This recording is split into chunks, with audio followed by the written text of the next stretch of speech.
Tignan mo, walang laman oh. Pero may, baka ito tira. Baka tira to, nasa ilalim. Siguro nga. Ayan oh. Fine, walang laman. Ayun. Wala Bali. bang indicator yan? Yung parang dito, walang indicator. Wala eh. Didrain ko na lang lahat, tapos kapalitan ko ng bago. Ito. Didrain ko dyan. Yan. Ibig sabihin may lumabas doon. Tama pala. Tira lang sa ilalim siguro. Talaga naubos lang. Nung naglagay, dapat pala dinoble check ko dati para nalagyan to. Pag umaandar, uminig.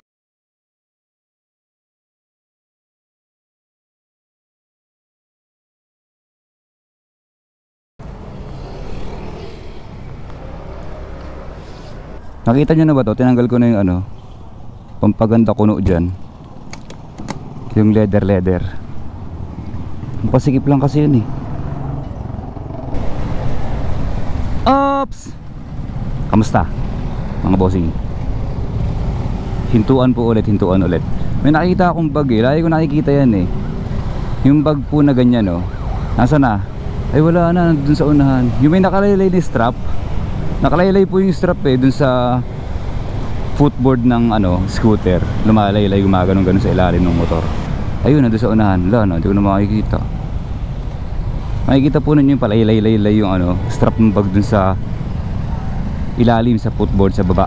Basta ganun, sumasahid po sa lupa. Parang nakakatakot, delikado no.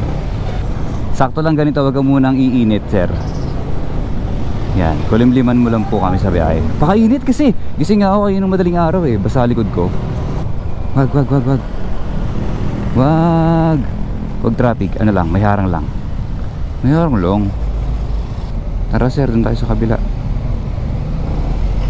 Uy, hindi rin. Wala, hanggang dun na yata ito ah. Dadadadadadadadadadadad. Ate, huwag kang didikit dyan te. Dito lang tayo sa gilid. Mararamdaman mo yon kapag parang walang pakialam yung mga ano, driver ng sasakyan eh. Kaya sinasabi ko, uy, hindi ako didikit dyan, buguin ako dyan. Thank you po. Inandaan ako ni idol na rider. Nagkamali ako ng tansya ng pasok ngayon ah. Tatanggapin ko na kung malilate po ako pag ganito. Talagang ang daming sasakyan. Oh, tapos ayan oh, ang dami pong picture oh. Ang dami pong mukha sa pader eh. Ano kasi yan ngayon, campaign period. Kaya ang dami po nila dyan. Ayan, galing oh. Ang dami mukha. May mga mukha sila kapag talagang kumpanya eh, lumalabas yung mga mukha nila sa mga pader-pader eh. Yan. Yan yung init na magpaparamdam sa'yo ng buhay. Yan yun. Paparamdam niya sa'yo kung gaano siya kainit. Tapos kaya ako nag-video ngayon, alam niyo kung para saan to? Para sa motor natin. Kasi tatlong overheat na yung nangyari sa sniper ko mga bossing. Una, noong December. Tapos ano ba? Noong December, tapos etong ano lang po, March. Nakadalawa ulit, so nakatatlo. Isa noong December, tapos dalawa ngayong March. Nagpula siya. Hinihinto ko lang po sa gilid, tapos andar ulit. Pumula siya dahil ipit po ako sa traffic. Malakas makainit ng makina yung ipit ka, tapos gapang-gapang lang. Ipit, hinto, matagal na hinto, tapos babad po sa turok ng araw. Overheat siya. Kaya lang dahil yun sa kapabayaan ko. Kapabayaan ko. Ano lang kasi to, para sa mga mag-uumpisa ulit magmotor. Sa mga unang bibili pa lang po ha, na makaka-experience mag-radiator, itong aking sasabihin. Sa mga matatagal na, alam na nila to. Ikaw lang. Ikaw lang kasi bago ka pa lang sa motor eh. Ngayon ka pa nga lang bumili ng ano eh. Kalog-kalog yung boss mo pag dito. Sige. Sabi niya, hehehe. Sabi ko, hehehe. Parehas kaming ganun. Tapos ano, ikaw, oo, tama para sa'yo nga to. Kasi kakabili mo lang ng radiator ng motor. Sige po sir. Ay, kapag ganitong nagkukwento sa kalagitnaan ho, buti na lang kahit pa paano eh, ako'y sanay na magkwento-kwento. At naisasama ko na po sa action niya ng ano eh, ng video. Yung ganitong singit-singit na normal na kaganapan sa mga buhay ng mga nagmumotor. Whoop, in-overlap ko ng ganun, tapos ginanon ko. Ayan, SM Bikutan. Eto na naman po. Nasabi ko na yung lakbayin ko po sa pang-araw-araw na kwento ng aking buhay ay dito, papunta ng Muntinlupa. Oy, ulit, sayo. Sa'yo, kasi kabibili mo lang ng motor, sa'yo tong video. Di ba pag dilat mo kahapon bumili kang motor? Oh, ito sa'yo to. Yung radiator mo, ingatan mo yan ha. Hinto ba? Hinihintay ka sumayaw yan minsan si kuya eh. O pag Gangnam Style. Ay, init, init. Hindi basta may bumagal po dyan sa unahan, mabubuntutan na po yung bagal ng lahat. Hindi naman bara, sorry, hindi bara eh. Jeep yan eh. Pangit naman sabihin yung bara, hindi naman. Jeep yan eh. Natural magsasakay po at magsasakay yan. At ito pong service road is napakahabang terminal po ito para sa mga jeep. Wala tayong magagawa yan, unang panahon pa yan eh. Tayo nakikidaan lang naman, hindi naman natin pag-aari kalsada. Yung sinasabi ko, pag may blockage doon sa unahan na severe, wala na kayong pag-asa. Patayin nyo yung makina nyo, matulog na lang kayo. Kasi hindi po kayo aandar dito kapag ganun sitwasyon. Noong nakaraan medyo ganun, kasi may bumubueltang truck dito. Nahirapan siya magpasok. Yan o, tamo diretso naman o, di ba? Ay, ito na, to. Binuksan ko po yung ano, radiator ko. Para lang may ipakita ko na hahaba kasi ulit yung PG. Slow down, slow down. Slow down. Binuksan ko yung radiator, mga bossing. Hindi ko na dinitalye kung paano ko kinalas yung mga kaha.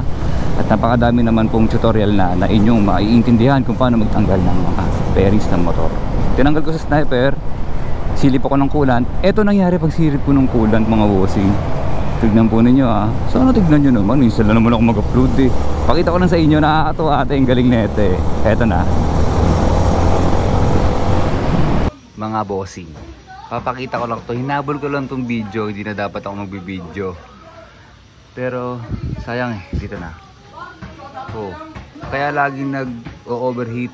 Hindi naman lagi, madalas. Eh, wala na yata to. Oh, wala na, di ba? Lalagyan ko yan ngayon. Tapos, gagawin ko yung mga hindi ko nagawa nung unang panahon na kita pa, maliwanag pa naman eh. Na flashlight ko lang. Dito daw, di ba? Diyan daw binibleed. Dito raw binibleed. Hindi, binibidyo ko na, magbibleed ako eh. Ito oh. Oh. Yan. Magbibleed ako dito. Meron kaya ngayon? Testingin ko nga, ikaw nga magpihit. Pakaliwa. Sige, sige mo lang. Sige, pihit kung may lalabas. Pihit mo lang. Okay. Yan, pinipihit na namin. Ay, may lumabas, harap mo. Okay na yun. Kulang lang talaga, walang laman yung coolant eh. Tignan mo, walang laman oh. Pero may, baka ito tira. Baka tira to, nasa ilalim. Siguro nga. Ayan oh. Fine, walang laman. Ayun. Wala Bali. bang indicator yan, yung parang dito, walang indicator. Wala eh, didrain ko na lang lahat, tapos kapalitan ko ng bago. Ito. Didrain ko dyan. Talagang naubos lang. Nung naglagay, dapat pala dinoble check ko dati para nalagyan to. Pag umaandar, ikot, kulang. Oo, kumulang siya. Ikot siya. Ayan. Yan, dinrain ko na ulit. Ang ganda, nasahod ko. Nasahod ko lahat. Galing. Magsasali na ako mga bossing. Magsasali na ako ng kulan. Nahigpitan ko na yan. May ilaw ako. Tapos eto. Sali na ako. Sali. Dapat kita. Yan. Ako hindi kita. Ako hindi kita. Kita konti.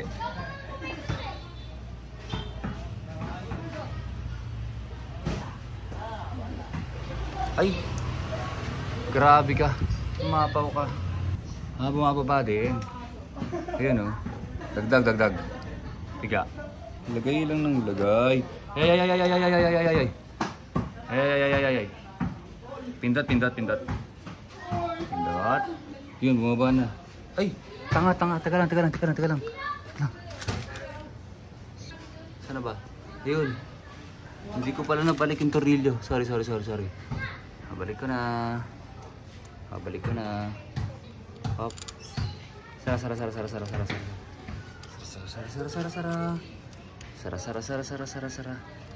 Oh. Yun. Sana. Yun. O, diba? Ang galing. Sana. Pwede ko nang higpitan to.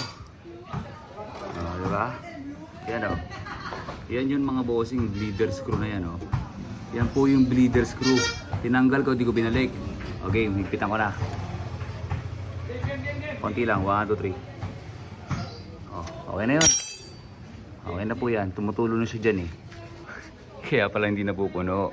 Dahil doon. Eh, 1 litro to eh. Hop. Hop, hop, pindot. Uy, galing oh. Ayan oh. Oh. Yan, okay na yan. Hindi ko na kailangan punuin yan. Try ko start mga bossing ha.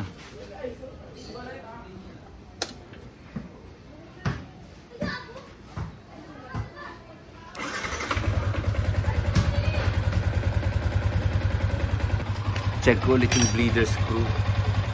Kailangan may lalabas dyan. 1, 2, 3. Hop. Yun, may lumalabas po oh, mga bossing oh. Lumalabas. Sara. Pak. Pipit. Okay na yun. Pag yan nag-overheat pa, ewan na. Lalagyan ko yan. Tapos sasalin ko yan. Salin. Tama na. Tama na. Hanggang dun lang. Ito na. Hanggang dun lang. Hanggang dito. Hanggang dito lang. Oh, tama lang yan. Takpan ko na.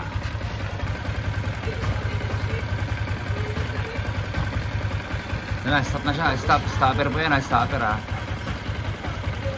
Hop. Wala na. Minto na. Stop na yan. Huwag yung pupersahin. Yan yung stopper oh. Ito stopper yan ha. Wala na yan. Okay na yan. Hindi na ako mag-overheat yan. Okay na. Magbabalik na ako ng pairings mga bossing. Oh. Tapos nakagad yun. Tapos ito yung manipis na building na yan. Pag nakikita kayo noong unang panahon, pag magsiswimming kami sa ano, dyan sa Pansol, yan po yun eh, yung manipis na building na yun. Ngayon, lagi ko siyang dinadaanan araw-araw. Sabi ko, paano kaya tumayo yan? Napakanipis niyan. Ayun lang po yung kaisipan ng isang batang nagtataka. Nakikita ko lang kasi kapag nandyan ako sa loob ng expressway. Dyan, expressway yan eh. Ito service road, papuntang Alabang. Ito, yung mga ganitong buwelta, yan, mga ganyan. Normal na pangyayari sa buhay natin yan eh. Alam niyo yung pagtanggap sa mga normal na pangyayari sa buhay natin, nakakatulong yan. Opya! Pwede na po. Ayun, ang ganda. Dyan yan, puro truck dito eh. Dyan, puro truck po yan kadalasan. Di ba nabanggit ko nga minsan pag sobrang bagay, iniisip ko yan, ano kaya laman nun? Di ba puro salamin nyo, kaya ganyan kabagal yan. Kasi nang una naiinis ako eh. Ang babagal naman ng mga truck na to. Ay, iniisip ko na baka mamaya parcel mo yun nandiyan dyan. Parcel ng kung sino man na iingatan nila. Kailangan ko tong gawin mag-isa. Wala ba akong karamay? Ayun, may karamay na ako. Ako mauuna po ha. Suportahan po ninyo ako sa aking pagsingit. At oh, sige. Maano siya. Wag daw. Sumigaw siya. Sir, sabi niya. Kanya-kanyang sikap po dito yung nakaraan eh. Oh, ito. Tapos ano naman dito, hindi ka nila huhulihin. Sa totoo lang dito eh, kapag nakaisingit mo na yung motor mo. Kasi wala po sila talaga na rin magawa dyan. At ganun talaga galawan. Pero mali. Hanggat kaya mong 100 to 150% na mag-ingat ka sa pagtawid. Pwede na siguro. Ay, hindi. Okay na ba? Pwede na kami eh. Oo, pwede na. Salamat doon kay sir na tumawag-tawag sa akin na wag akong tutuloy. Yung senyas niya, ang galing eh. Ang galing ng pag-awat ni sir eh. Pagtawag niya sa akin eh, gumanon lang siya. Ramdam ko yung aura niya eh. Sabi niya, wag mong subukan sir. Wag. Ayan eh. Sunurin naman tayo sa kalsada. Wag talaga tayong susuway sa mga batas nila, batas ng mga enforcers. Ganun po yung nangyari sa kulant ko. Kaya ang mapapayo ko sa mga bibili ng motor ngayon pa lang, o sa'yo na nanonood na kumuha ng motor kahapon, pag dilat mo, ano po yan, isa yun sa maintenance. Taunan na lang po ang palit ng radiator coolant. Kasi ganito, binili ko yun September 2023. So nagsalin ako noon ng panibago. Flashing talaga yon. May upload din ako dito noon eh. Dapat 24 September nagpalit na ako.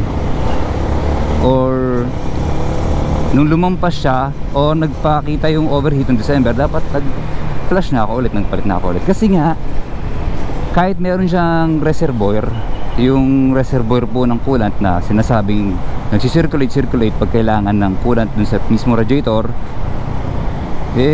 gumagana naman yun. Pero yung radiator ko kasi tumuyo na eh. Tapos sinearch ko nga, tutuyo pala talaga radiator coolant. Kaya check ka ng check dapat. Mas okay rin check ka ng check. Taon na lang po pinaka-safe yearly. Yearly. Sa biyahe ko po na araw-araw, kahit noong nakaraan malapit-lapit lang, pero ngayong tuloy-tuloy na sa malayo, 17 kilometers na kasi ako papasok. Check na ako. Kailangan talaga check ko na lagi itong coolant ko. Sa ngayon, hindi na naman nagpaparamdam tong fan ko at ayaw na naman niyang umandar. Umandar siya noong nakaraan, pero konti lang. Hindi kagaya nung hindi pa ako nagpapalit ulit, nagpa-flash ng coolant. Kada uwi mo sa bahay, kada patay mo ng makina mo, kung saan ka man pupunta, gumaganon yung fan eh. Mas okay ulit po yung cooling system ng motor nyo kapag bago yung coolant. Yan. Ayun, merong blockage doon kasi merong lumiligo lang. Yan, mga konting bagay lang. Sobrang liit na bagay. Hinto. Cambio.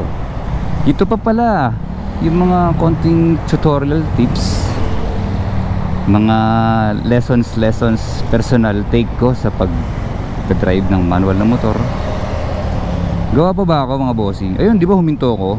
Tapos 3, 2, 1. Hindi ko pa nasabi sa inyo yun, di ba? Minsan isang press ka na lang sa clutch and then tapak sa cambio. Magko-concentrate na lang po ako muna mga bossing at mag-a-upload na lang ako ulit. O paano, hanggang dito na lang muna. Salamat!